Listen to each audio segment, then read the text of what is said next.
19th century prose. With the arrival of Romanticism, the 19th century prose reached a new stage and became for the first time a literary norm of its own. The essay of this time became highly personal and often whimsical. They also contained the wanderings of the writer's taste and likes and dislikes. In this way, we notice the growth of familiar essays, which represented another aspect of the romantic exploration of personality. Samuel Butler. He is a great Victorian satirist.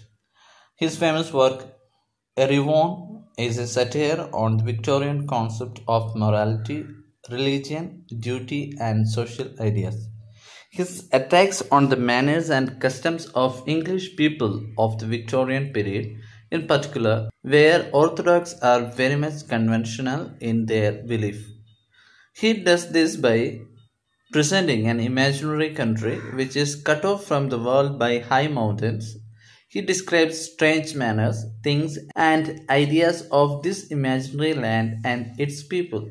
If the people of Erewhon are sick, ugly, or so, they are thought to be criminals and are taken to prison.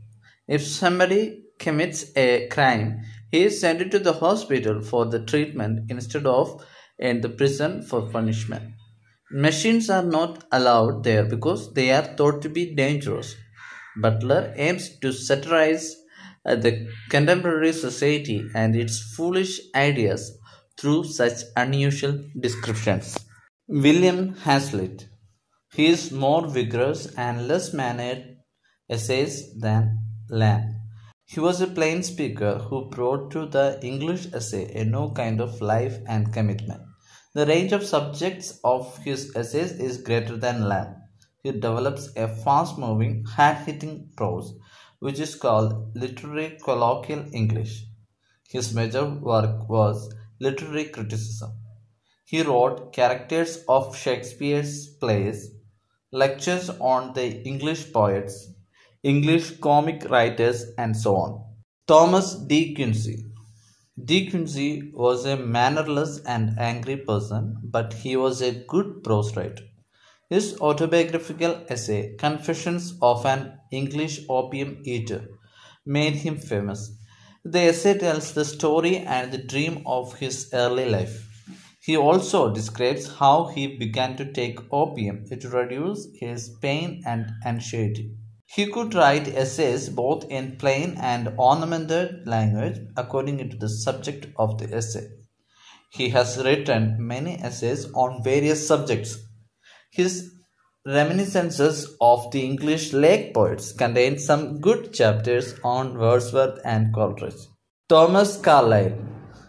He was a selfish and unenthusiastic personality who hardly listened to others. His style was forceful and violent. His guiding aims in his life were truth, work, and courage.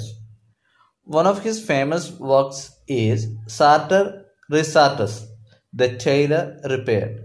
The first part of it deals with his cloth philosophy that all human arrangements are like clothes and do not last long.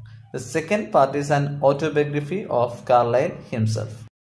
Charles Robert Darwin and Alfred Russel Wallace. Darwin's popularity as a prose writer was mainly because of his scientific writing, which was the result of his long continuous study and enquiries. After 20 years of his hard study, he wrote his famous book, The Origin of Species, which contains facts about the nature and surroundings of plants, and Alfred Russel Wallace wrote an essay about natural selection and sent it to Darwin. Both of these great men shared the same ideas at the same time. The most important book of Darwin is The Descent of Man. It deals with the origin of the human race, but Wallace did not agree with the ideas expressed in this work. John Ruskin. He was a student of art, so his prose work is mainly concerned with art. He argued that morality was very essential quality of a good painter. In modern painters, he appreciated the paintings of some modern artists like Turner. He supported the Gothic style of architecture in The Seven Lamps of Architecture. He felt very angry when the industrial development ruined the natural beauty of the countryside. The beauty that he desired has been described in his works in a rich, ornamented language of the Bible. Some of his later works are related with economics and education.